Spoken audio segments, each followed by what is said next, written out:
ang literal na tinig nga nagsasalita ng bawat every salitang word nagmumula proceeding sa from bibig the ng mouth Diyos. of God. Wala nang ibang There paraan is para sa no other atin. way for Naglaan me. ang Diyos ng maraming God has paraan upang provided many iligtas ang ways to kanyang mga save anak. His children. Ngunit para sa But for akin, me, naglaan ang Diyos ng God has perpektong paraan provided upang a maperpekto perfect ang way kanyang to nobya. perfect Sa His kasalukuyang bride. binibigyan kahulugan ni Satanas Today, ang bahagi ng Satan kasulatan is na nananaangkop misconstruing part sa of araw the na ito. scripture that applies Ipapaalam to niya this sa day. iyo na ang lahat ng He'll let ginawa you ni know Jesus ay all perpekto. Jesus did was Ipapaalam niya sa perfectly iyo well. na ang lahat He'll ng let ginawa you ni know kapatid na all that Branham Brother ay Branham did perpekto was at perfectly siya ay well, propeta ng Diyos. and he was Ngunit God's prophet. pagdating sa pagtugtog ng But when it napaka-vindicated comes na to tinig playing ng the Diyos sa very kanilang simbahan, vindicated voice of God sasabihin in nila their na church, hindi naangkop sa they'll ngayon. say that Ito doesn't ay apply ang to ministeryo. today.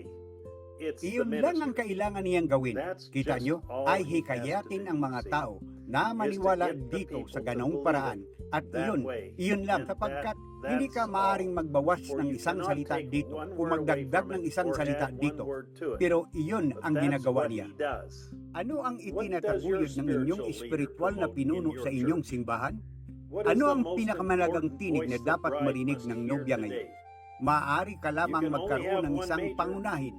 Is A, tinig ng ministeryo. voice of the ministry. B.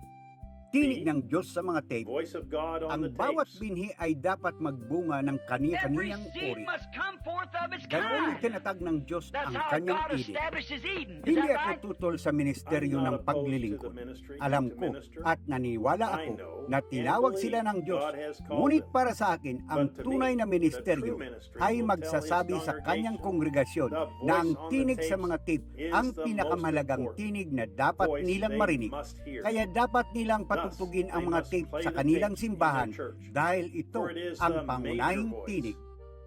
Kung para sa akin at sa As ating for me sambahayan and my at house sa Branham and the Branham Tabernacle, Tabernacle, mananatili kami we will sa stay with perpektong God's daan na perfect inilaan ng provided Diyos. way.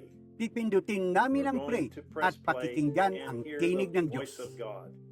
Gusto kong I'd love anyayahan ang to mundo invite na the sumama world sa amin to upang come marinig join ang us tinig to na iyon hear that ngayong voice linggo ng alas this 12 ng Sunday tanghali at oras sa 12 p.m. Jeffersonville Jeffersonville habang muli time, tayong magkakaisa as we once sa again kanyang piniling daan unite around para his sa araw na chosen, ito. provided Kapatid way for na today. Joseph Branham, Brother Joseph Minsay, Branham. ang Eden ni Message, Satanas, Satan's 65-0829. 65-0829. Mga kasulatan dapat basahin bago pakinggan ang mensahe. Scriptures to read Pangalawang before hearing the Timoteo, message. Kapitulo 3, versikulo 2 1 Timothy, hanggang 9. chapter 3, Pahayag, verses 1 Kapitulo through 3, 9. versikulo 14. Revelation, Pangalawang chapter 3, Tesalonika, verse 14. Kapitulo 2, versikulo 1 hanggang 4. Thessalonians, chapter 2, Isaias, verses Kapitulo 1 through 14, 4. versikulo 12 hanggang Isaiah, 14. chapter 14, Mateo, verses 12 Kapitulo through 24, 14. versikulo And Matthew, 24. chapter 24, verse 24. Hanggang sa susunod, Until pagpalain next kayo time, ng God Diyos bless at you shalom. and shalom.